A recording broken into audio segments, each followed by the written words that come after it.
Hey, what's up guys, it's PK here, you already know. So, for whatever reason today, I got a check engine light. Let me skip that. I'm trying to figure out what's up with the car, so. Has anyone else noticed that gas has gone up, dude? Man.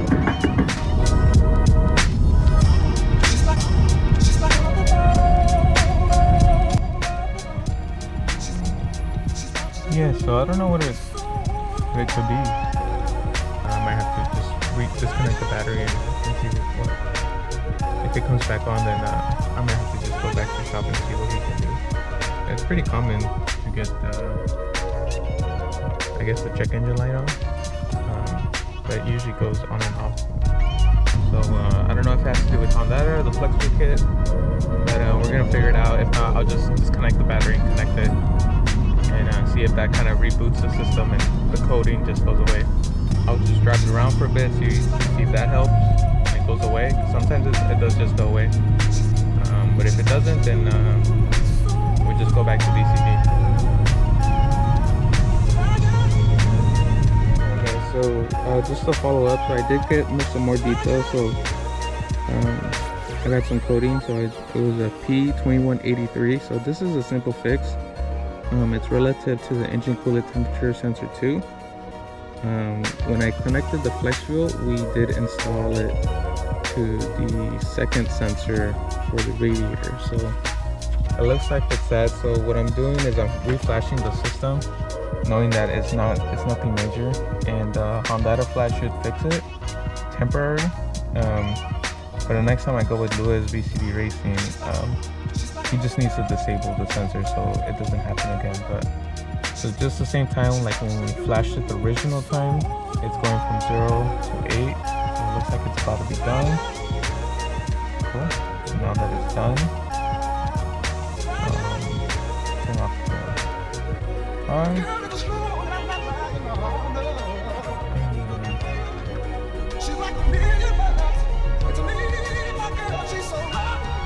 Now, as you guys can see, there's no more check engine light, there's nothing, because pretty much the system is brand new.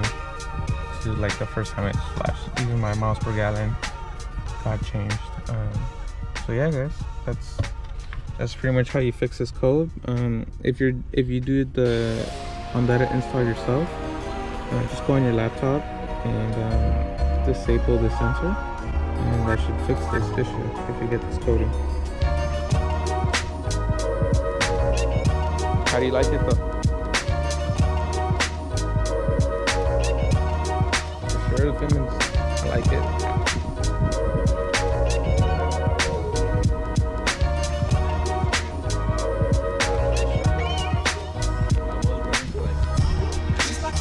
I put the split springs on, but it rubs. I have 4 people in it and it rubs. But when I'm by myself and I'm going like 100, 120, on like the bad, you know, on the 57 right here, how it's like, yeah, it doesn't rub at all. That was my biggest worry, but compared to the S2K, it's nothing.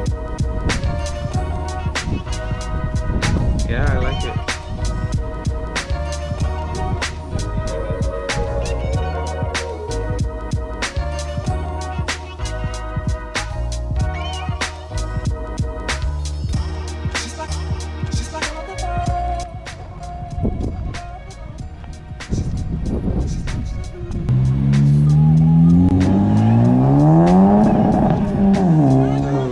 Although I fixed the check engine light with reflashing, probably gonna happen again.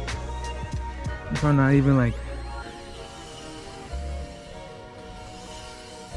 Alright, so you kind of hear that? So I was cruising, going to downtown Disney, and then I think I have all these rocks stuck back here because it was pretty bad. Oh, there you go. So I'm just moving the, I don't know what this is called, guard?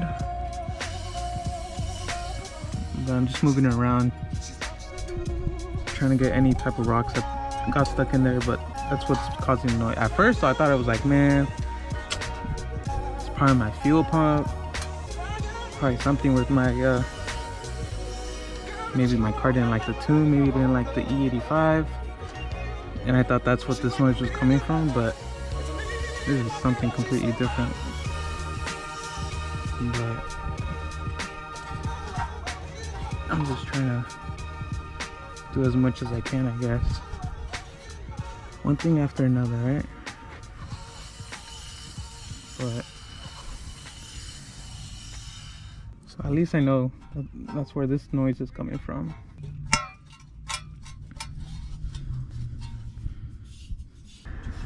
Alright, well, that's that.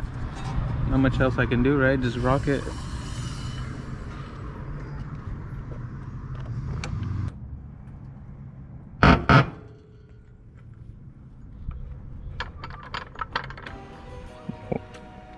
You know what's louder than straight pipe old school Civic? Get a tune, they said. Get flex fuel, they said. Get switch springs, they said. Nah, it's all a little stuff, but yeah. So if you for whatever reason you get a check engine light once you're tuned or flex fuel, just reflash it. If you want to fix it temporarily, it might not fix it forever, but at least for the moment it will. And if it comes back again, like, you know, within 100 miles, I would say for sure check, you know, plug it in, check what the code is, and it might be something that you can disable, just because the engine is very delicate. Any type of change of parameters, it gives you a check engine light for anything really.